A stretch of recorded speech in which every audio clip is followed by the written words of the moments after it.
Assalamualaikum warahmatullahi wabarakatuh. Alhamdulillah alladzi hadana li hadza wa ma kunna linahtadiya laula an hadanallah. Assalatu wassalamu ala nabiyyina wa uswatina Muhammad sallallahu alaihi wasallam wa ala alihi wa ashabihi wa man tabi'ahum bi ihsan ila yaumiddin. Fa ya ayyuhal hadirun, mudah-mudahan kita semua diberkahi, diridhoi, dimuliakan oleh Allah Subhanahu wa taala. Berdakwah merupakan tugas yang sangat mulia. Karena itu, ketika menjalankan dakwah, seyogianya seseorang membekali dirinya.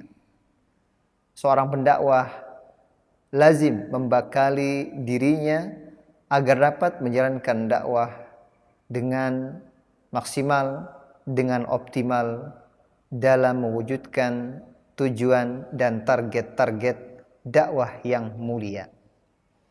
Apa saja bekal dakwah yang harus dimiliki oleh ad-da'i atau pendakwah? Setidaknya secara mendasar ada bekal spiritual, ada bekal intelektual, ada juga bekal operasional. Tetapi yang terpenting dari tiga bentuk bekal tadi adalah bekal spiritual dan intelektual. Maka di antara ulama yang menjelaskan bekal bagi seorang pendakwah terkait dengan bekal intelektual dan spiritual adalah Dr. Abdul Karim Zaidan. Beliau menyampaikan setidaknya pendakwah memiliki tiga bekal utama. Tiga bekal utama ini terkait dengan bekal spiritual dan intelektual. Yang pertama, kata beliau adalah al-fahmu ad-daqiq. Yang kedua adalah al-iman al-amiq.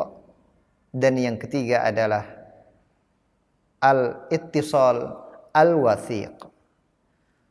Yang pertama adalah al-fahmu ad-daqiq, pemahaman yang detil atau pemahaman yang mendalam.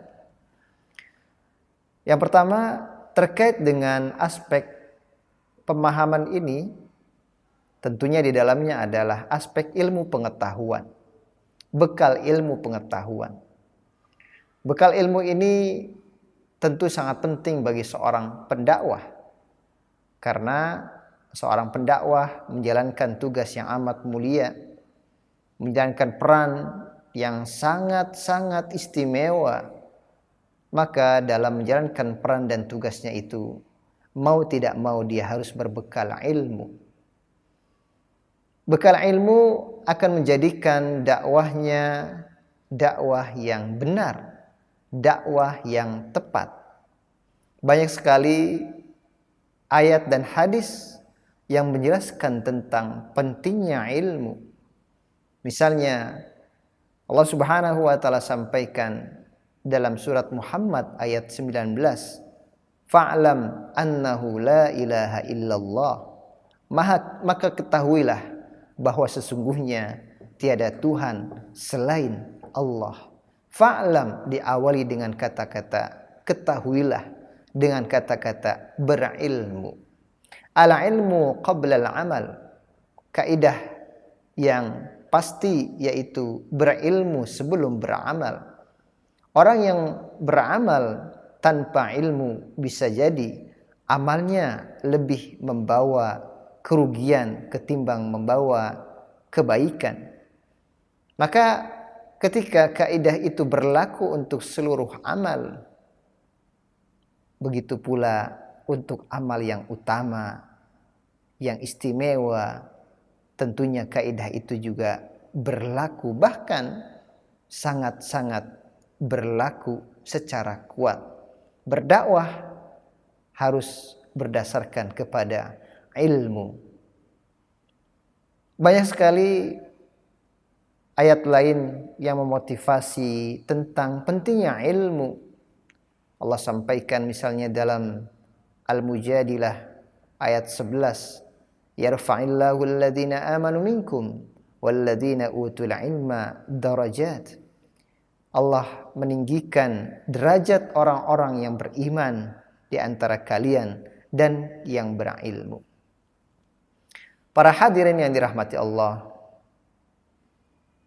tetapi lebih detail, Dr. Abdul Karim Zaidan menyinggung tentang apa yang dimaksud dengan al-fahmu ad-daqiq tadi sebagai bekal yang pertama. Apa yang dimaksud dengan pemahaman yang detail, pemahaman yang mendalam. Yang beliau maksudkan adalah al-ilmu atau ilmu tariqil akhirah. Ilmu tentang akhirat. Ilmu tentang hari akhir. Ilmu ini adalah ilmu yang begitu penting bagi seorang muslim, bahkan tentu jauh lebih penting bagi seorang pendakwah, bagi seorang da'i.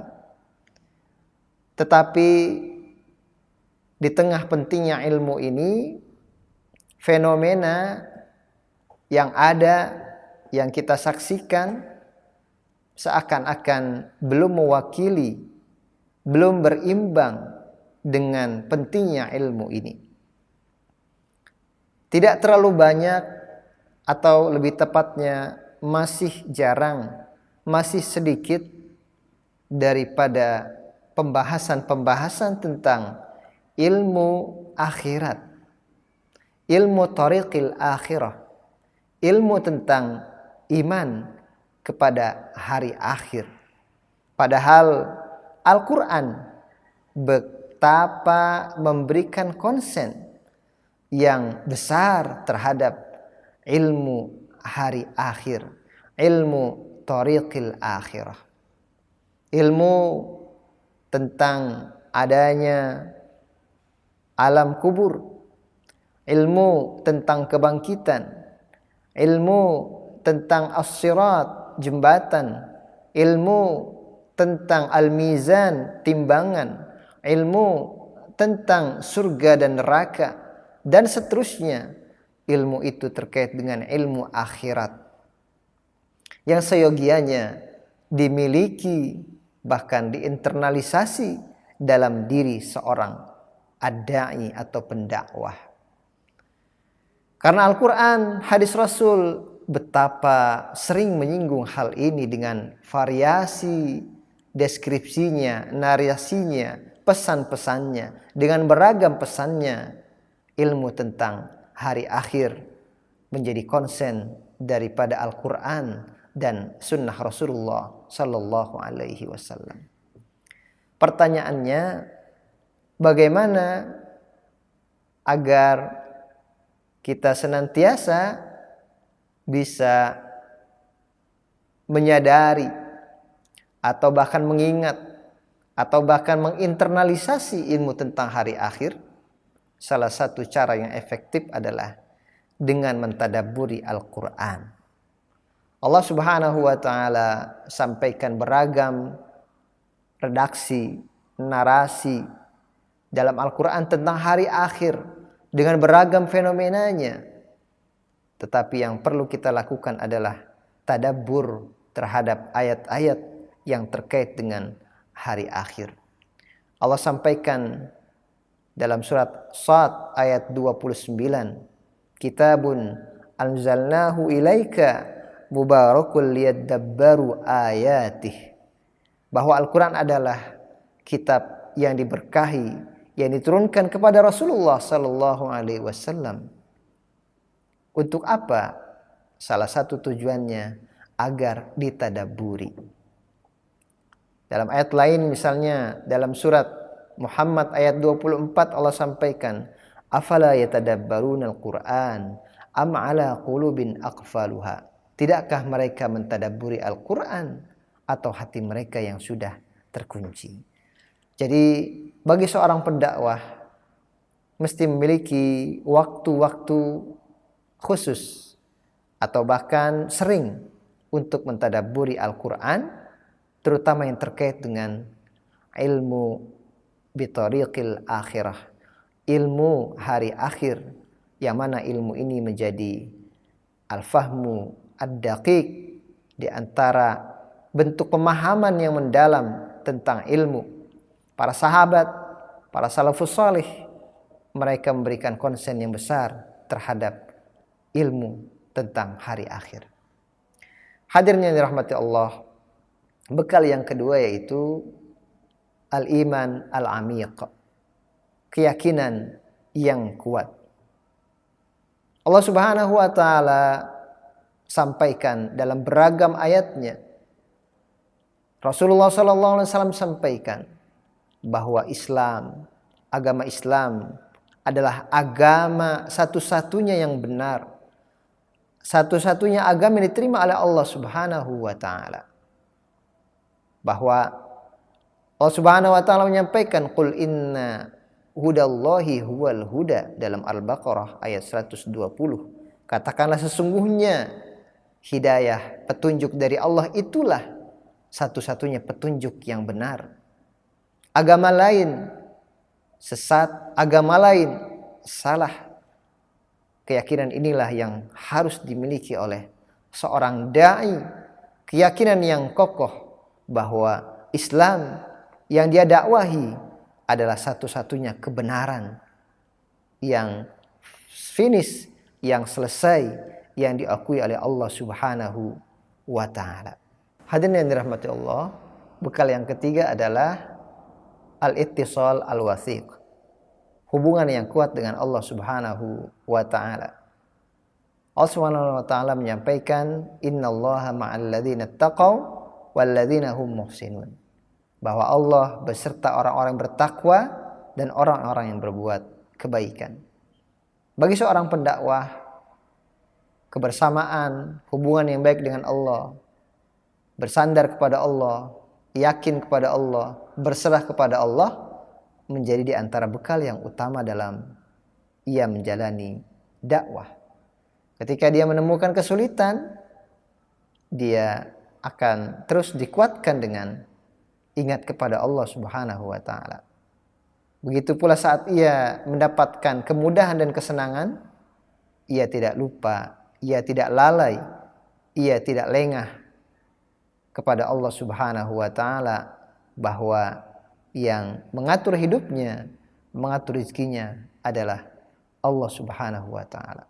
Saat ia berdakwah, ia juga mendasari motivasi dakwahnya karena Allah Subhanahu wa taala. Dan saat dia telah berdakwah, dia kembalikan, dia serahkan hidayah dan hasil daripada jerih payah dakwahnya kepada ketentuan Allah Subhanahu wa taala. Maka bagi seorang pendakwah lazim memiliki al-ittisal al-wathiq, hubungan yang kuat dengan Allah Subhanahu wa taala. Dengan apa cara hubungan yang kuat ini ditumbuhkan, dipelihara? Di antaranya dengan ibadah, memelihara ibadah, bahkan meningkatkan ibadah. Di antaranya juga dengan berzikir, senantiasa dawam mengucapkan zikir-zikir rutin, zikir-zikir harian. Dengan begitu insya Allah seorang pendakwah memiliki hubungan yang baik dengan Allah Subhanahu wa taala sebagai bekal yang utama dalam ia berdakwah. Jadi 3 bekal ini, yang pertama adalah al-fahmu ad-daqiq, yang kedua al-iman al-amiq, yang ketiga al-ittisal al-wathiq, menjadi bekal utama terkait dengan bekal spiritual, bekal intelektual, menjadi pondasi daripada gerakan dakwah seorang pendakwah. Bekal-bekal yang lainnya insya Allah akan mendukung dakwahnya. Allahul muwaffiq ila aqwamit thariq. Nasrun minallah, fathun qarib. Assalamualaikum warahmatullahi wabarakatuh.